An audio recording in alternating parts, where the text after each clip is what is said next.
Pada masa awal dunia terbentuk, nggak ada apa-apa kecuali ruang hampa yang sangat besar yang disebut Ginung Gagap. Dunia pertama yang terbentuk adalah Muspelheim di wilayah selatan. Dunia yang sangat cerah yang dilahap oleh api dahsyat dan dijaga oleh Surtur yang memegang pedang api. Di utara terbentuk dunia bernama Niflheim. Dunia dingin yang diselimuti kabut yang sangat tebal berisi mata air Hvergelmir yang menjadi asal muasal sungai purba mulai mengalir. Sungai-sungai ini mengalir ke ruang kosong dan mulai membeku selama alirannya menjauh dari sumber mata airnya sampai utara dari ruang hampa benar-benar terisi dengan es dingin yang melebihi dunia manapun, membuat beberapa gletser es yang bertumpuk-tumpuk dan menjadi daratan es permanen di sana. Di selatan, ruang hampa menjadi cerah karena percikan-percikan dan bara yang dikeluarkan oleh Muspelheim yang menciptakan angin hangat yang melayang ke arah utara yang dingin. Ketika lapisan Gletser Niflheim kena hembusan angin dari Muspelheim, esnya akan mulai mencair. Tetesan-tetesan air bersatu menjadi kehidupan yang baru dan membentuk Ymir, raksasa es pertama atau Jotnar dari Niflheim. Ketika Ymir tidur, keringat dari ketiak kanannya membentuk dua anak dan dari kedua kakinya membentuk anak lelaki berkepala 6. Dari mereka mempunyai keturunan raksasa es yang lainnya. Dari tetesan tersebut membentuk sapi bernama Audumla yang dari susunya menjadi makanan bagi makhluk yang lain. Audumla bertahan hidup dengan menjilati bongkahan es yang asin di sekitaran dirinya dan Ymir. Pada hari pertama, Audumla menjilati bongkahan esnya dan mengungkap ada rambut dari seorang manusia. Lalu pada hari kedua, kepala yang utuh muncul. Dan di hari ketiga, sesosok laki-laki muncul secara utuh yang bernama Buri, yaitu dewa pertamanya Nordik. Buri adalah raksasa es yang besar dan rupawan, dan nantinya dia akan mempunyai anak yang bernama Bor. Bor menikah dengan Besla dan mempunyai 3 anak laki-laki yang bernama Ve, Vili, dan anak sulungnya Odin. Lalu ketiga bersaudara tersebut berkonspirasi untuk membunuh si raksasa Ymir yang melepaskan aliran darah yang sangat hebat, menenggelamkan seluruh raksasa es kecuali Bergelmir dan istrinya yang membuat bahtera dan berlayar ke tempat yang aman. Mereka berdua menjadi nenek moyang dari seluruh raksasa es setelahnya. Odin dan saudara-saudaranya membawa badan Ymir dan membawanya ke pusat kehampaan dan digunakan untuk membuat dunia. Lautan dan danau berasal dari darah Ymir, daratan berasal dari daging Ymir, lalu pegunungan dari tulangnya, dan bebatuan dari giginya. Rambutnya menjadi rerumputan dan pepohonan, dan tengkoraknya dijadikan langit yang diletakkan di 4 sudut bumi. Dari daging Ymir terbentuk kurcaci-kurcaci yang berdiri di 4 penjuru mata angin yang dikenal dengan utara, selatan, timur, dan barat. Odin, Vili, dan Ve mengambil percikan dan bara yang keluar dari Muspelheim dan meletakkannya di seluruh langit surga dan membuat bintang-bintang. Bintang-bintang itu diposisikan pada tempatnya masing-masing agar kita bisa membedakan mana malam dan mana siang, dan akhirnya terbentuklah waktu. Bumi terbentuk menjadi bundar dan dikelilingi oleh samudra yang sangat dalam. Di sepanjang tepi pantai lautan ini, 3 bersaudara memberikan lahan bagi raksasa untuk hidup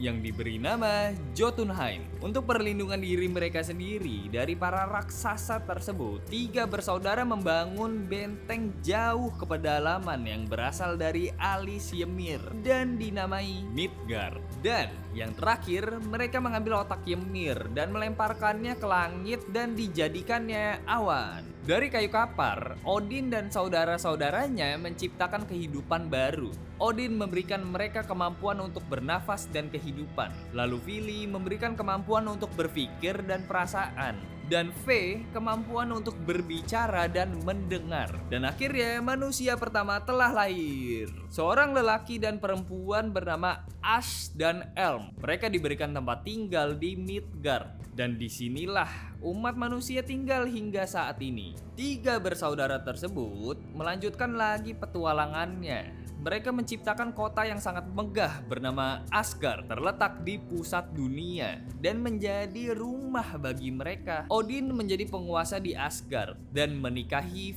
Frigg dan mereka menjadikan Asgard sebagai tempat tinggal para dewa-dewa. Setelah itu, Odin dinobatkan menjadi bapak dari segala dewa atau Allfather karena dia adalah bapak yang menghubungkan antara dunia para dewa dan manusia. Untuk menghubungkan kedua dunia, para dewa membangun jembatan yang diberi nama Bifrost yang manusia kenal dengan pelangi.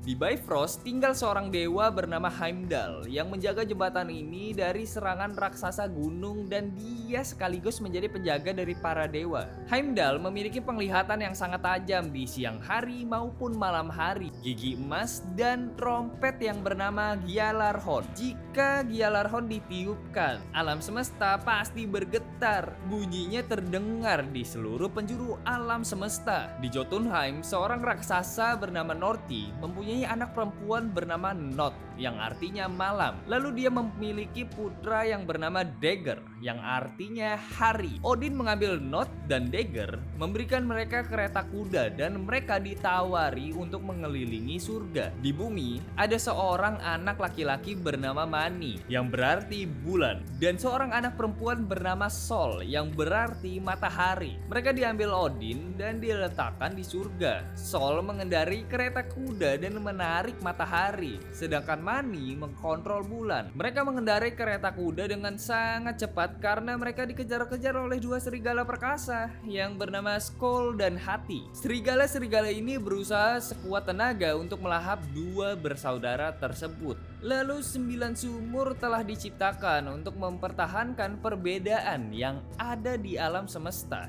Asgard adalah rumah bagi dewa dan Midgard adalah rumah bagi manusia. Alfheim rumah bagi elf cahaya dan perlu berafiliasi dengan kurcaci yang dikenal juga dengan sebutan elf kegelapan. Lalu Jotunheim diberikan kepada para raksasa dan Vanheim diberikan kepada Vanir, kelompok dewa-dewi kesuburan. Niflheim dan Muspelheim adalah dunia purba yang membentuk kosmos. Dan yang terakhir ada Hell, dunia tempat bagi siapapun yang mati tidak terhormat, tinggal di sana seumur hidup. Dunia-dunia ini semuanya terhubung dengan pohon as surgawi yang bernama Yggdrasil yang mempunyai 3 akar besar. Yang pertama berada di atas sumur Uror atau bisa disebut juga sumur takdir, tempat di mana dewa-dewi merundingkan sesuatu di sana. Selain sumur, hidup makhluk bernama Norn, 3 perempuan suci yang menentukan perjalanan hidup manusia. Yang kedua, di atas sumur Mimirs atau sumur kebijaksanaan. Akar yang terakhir ada di sumur Hvergelmir, mata air yang berasal dari sungai purba. Akar-akar ini selalu digerogoti oleh naga bernama Nidhogg. Di ketinggian Yggdrasil ada elang perkasa yang menimbulkan angin hebat. Ketika dia mau terbang, seekor tupai bernama Ratatosker berlari naik dan turun pohon Yggdrasil menyampaikan pesan penghinaan antara elang dan Nidhogg untuk memprovokasi mereka berdua. Odin the Allfather, Odin bapak dari segala bapak, raja dari Asgard dan pencari ilmu pengetahuan sejati. Meskipun dia memiliki kekuatan yang sangat luar biasa, Odin tetap sangat menghargai kebijaksanaan dibandingkan siapapun. Karena dia haus akan ilmu pengetahuan, Odin mengunjungi sumur Mimir yang airnya menyimpan rahasia dari segala macam bentuk ilmu pengetahuan. Penjaga sumur yang bernama Mimir juga tidak siap membagikan rahmat yang ada di dalam sumur tersebut secara sukarela. Odin harus mengorbankan sesuatu yang bisa membuktikan kalau dia pantas mendapatkan rahmat dari sumur Mimir. Jadi Odin mencungkil salah satu matanya sendiri dan menjatuhkannya ke dalam air sumur tersebut. Mimir takjub dengan tindakan Odin dan menerima permintaan Odin dengan senang hati. Odin dan ketiga Norn yang menentukan takdir manusia dengan cara mengukir rune memakai huruf Nordik ke batang-batang Yggdrasil, bertekad untuk mendapatkan kekuatan dan kebijaksanaan yang bisa diberikan oleh rune. Jadi Odin mencari rune-rune itu, tapi sekali lagi untuk mendapatkannya Odin harus membuktikan bahwa dirinya bernilai Jadi Odin menggantung dirinya sendiri di batang pohon Yggdrasil sekaligus ditusuk dengan tombaknya dan juga membuat larangan untuk para dewa memberikan dia makanan atau minuman. Harus membiarkan dia mati karena kesakitan selama 9 hari 9 malam sebelum run-run itu memunculkan diri kepadanya. Dari run-run itu, Odin mendapatkan pengetahuan yang sangat hebat dan sekarang dia bisa mengkontrol sihir run tersebut untuk membantu menyembuhkan dan memberi perlindungan sekutunya atau membunuh dan menghancurkan musuhnya. Tujuan sebenarnya Odin adalah mengumpulkan ilmu pengetahuan untuk persiapan menghadapi Ragnarok atau akhir dari dunia dengan sangat sungguh-sungguh untuk mencoba memperlambat hari akhir tersebut. Untuk mempersiapkan pertempuran terakhir, Odin mengirimkan Valkyrie-nya, pasukan perempuan suci yang dia komandoi di setiap pertempuran, untuk menentukan siapa yang akan menang atau mati.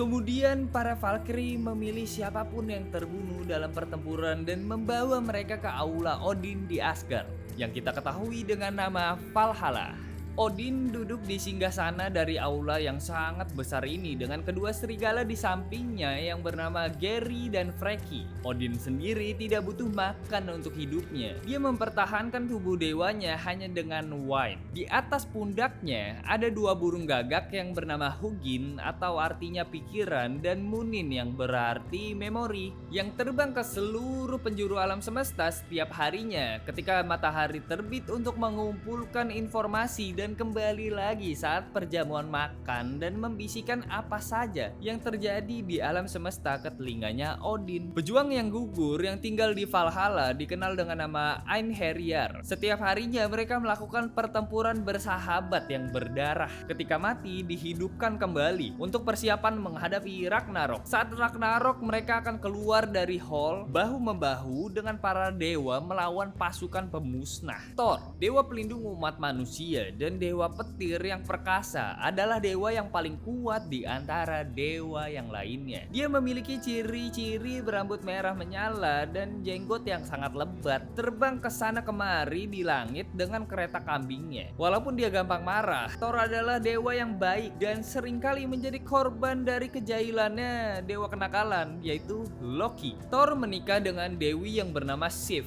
dan Sif menjadi korban kenakalannya dari Loki. Loki berpikir akan lucu jika dia memotong rambutnya Sif sampai botak. Lalu setelah itu, Thor yang sangat kaget melihat istrinya botak mendapat Loki sedang menertawakan kepalanya Dewi Sif. Thor marah dan menarik bajunya Loki, menahan Loki agar tidak kabur, dan Thor hampir mematahkan tulang-tulangnya Loki. Tetapi setelah Loki menjanjikan dia akan memberikan rambut baru untuk Dewi Sif dengan bantuan para kurcaci, Thor menyetujui usul tersebut dan melepaskannya. Langsung Loki menuju ke tempat para kurcaci. Kurcaci menerima permintaan Loki dan melebur emas menjadi rambut ajaib yang akan tumbuh terus dan tidak akan pernah rontok. Sambil membuat rambut ajaib, para kurcaci juga membuat banyak harta karun untuk para dewa, termasuk palu yang tidak bisa dihancurkan. Selama menempa palu tersebut, Loki yang menyamar menjadi seekor nyamuk menggigit mata kurcaci, lalu menimbulkan darah dan mengaburkan matanya si kurcaci. Jadinya pegangan dari palu tersebut menjadi terlalu pendek dan hadiah ini harus diberikan kepada Thor, yang untungnya Thor sangat suka dan takjub dengan hadiah tersebut. Palu tersebut bisa dilempar jauh ke target dengan tidak pernah meleset dan kembali lagi ke tangan sang dewa petir.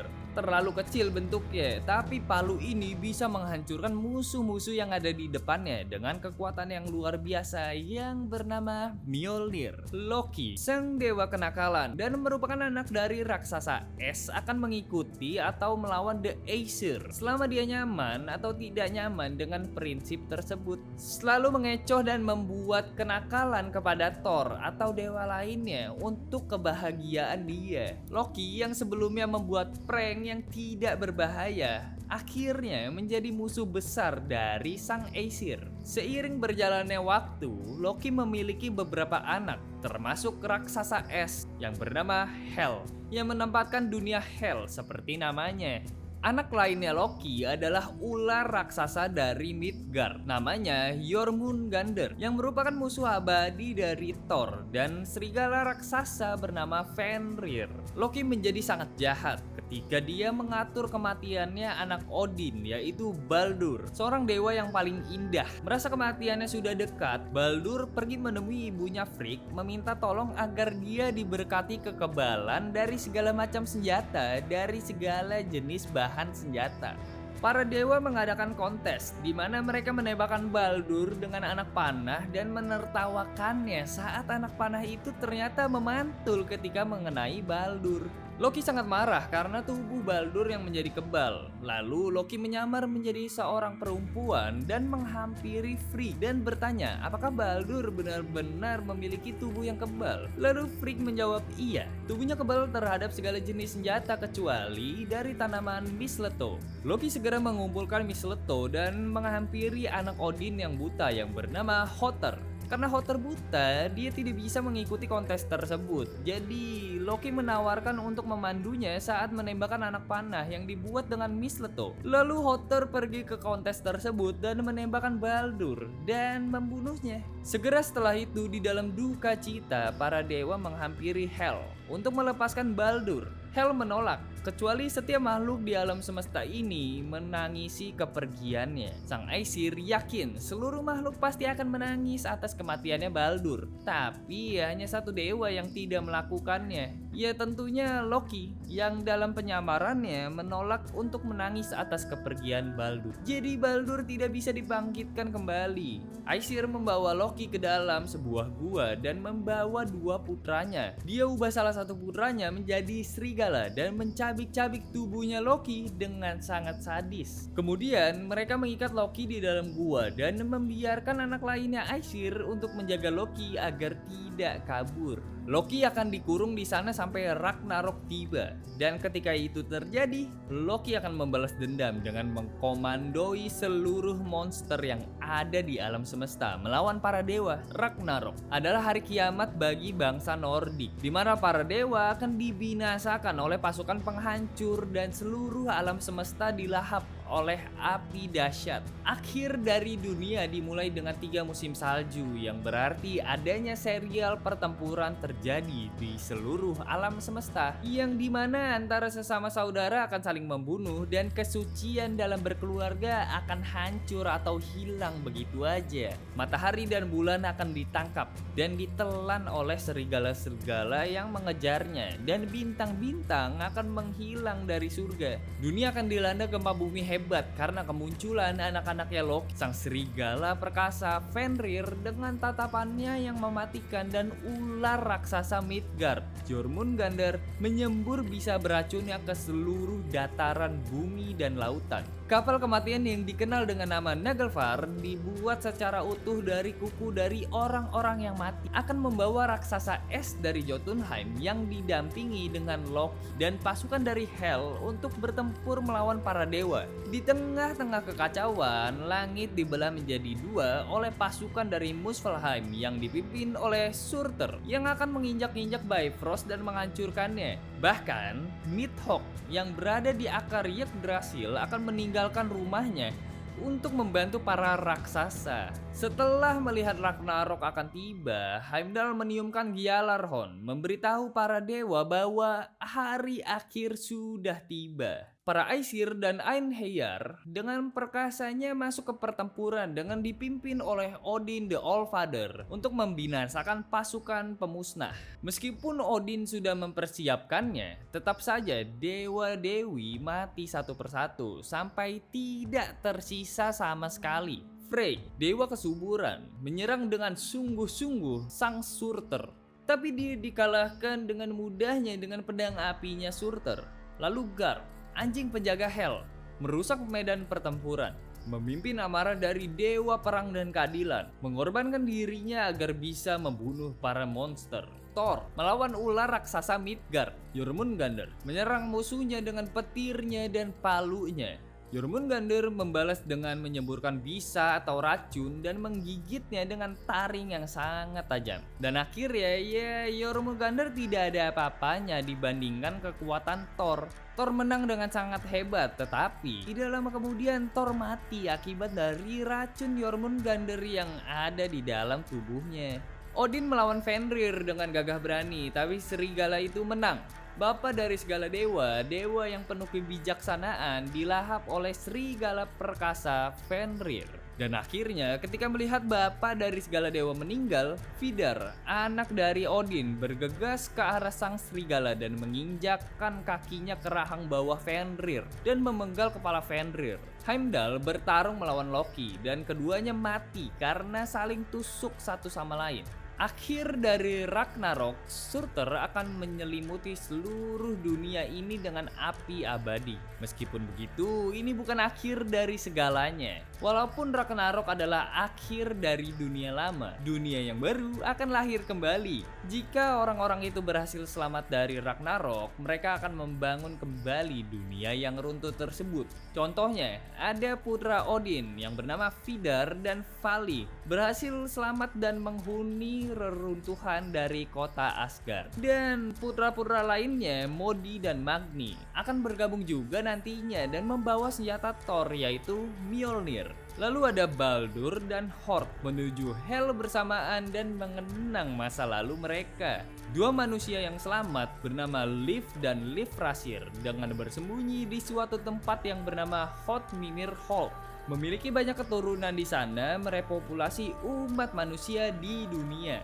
Lalu sang matahari juga memiliki anak perempuan sebelum dia meninggal. Tidak ada yang lebih cantik darinya dan dia akan mengikuti jejak ibunya di langit. Atas dunia yang baru ini, penduduk dunia akan merasakan sukacita dan berbahagia dalam kedamaian. Namun, melihat ke atas cakrawala, sana ada bayangan hitam dari sang naga Nidhogg yang membawa mayat-mayat dengan cakarnya yang besar. Dan pastinya, Ragnarok akan datang kembali.